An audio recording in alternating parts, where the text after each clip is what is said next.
Welcome to Business Turnaround, your go-to podcast for insightful strategies on managing companies in decline or distress. I'm your host, Marek Niedźwiedź from AXA Capital, and today we are diving into one of the toughest questions a business owner can face. When is it time to call it quits? Let's get it started. No one starts a business with the intention of walking away. We pour our hearts, energy and resources into our companies, and when things start going downhill, we fight tooth and nail to save them. But sometimes, despite all the effort, the best decision for the future of the business and for you as an owner is to step away. The key is recognizing when that time has come.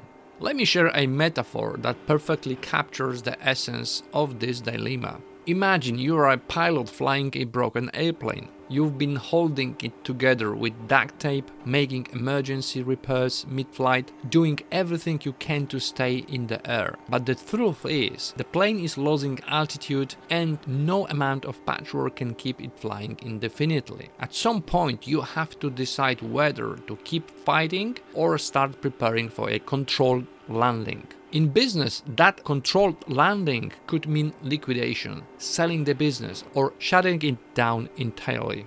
The goal is to make that decision from a position of control, not desperation. The first step in knowing when to call it quits is taking a hard, honest look at your business. This is where many owners struggle because emotions run high, and it's difficult to separate your identity from the company you've built. But clarity is essential.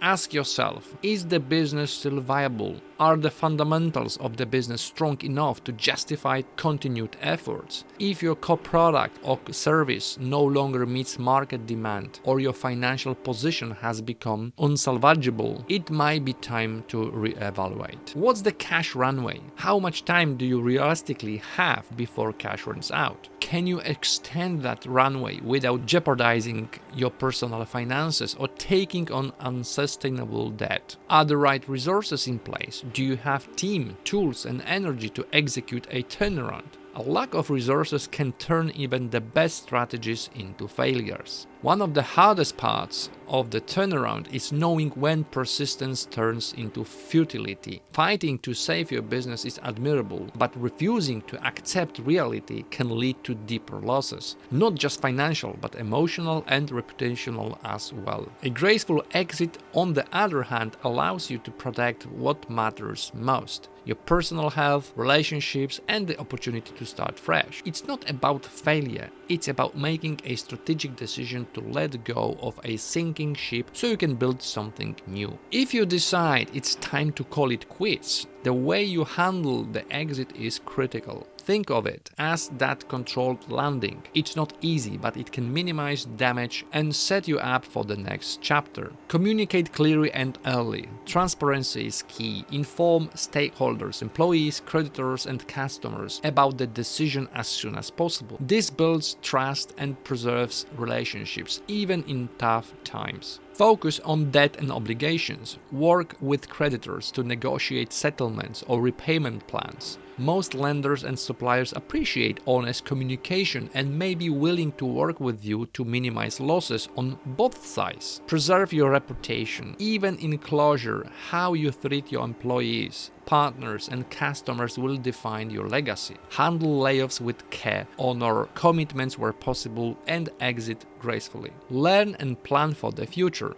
Walking away from a business doesn't mean walking away from entrepreneurship. Use this experience as a stepping stone. What went wrong? What lessons can you carry forward? Many successful business owners, including myself, have failed once or even multiple times before finding lasting success.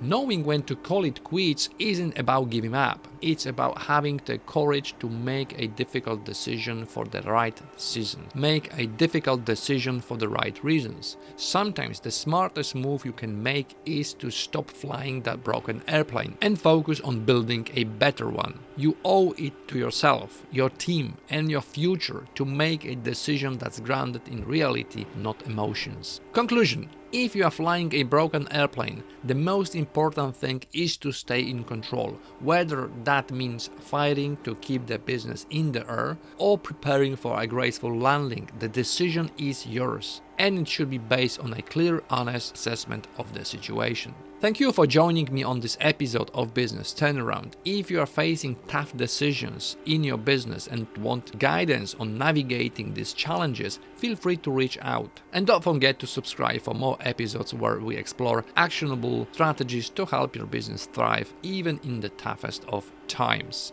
Bye for now.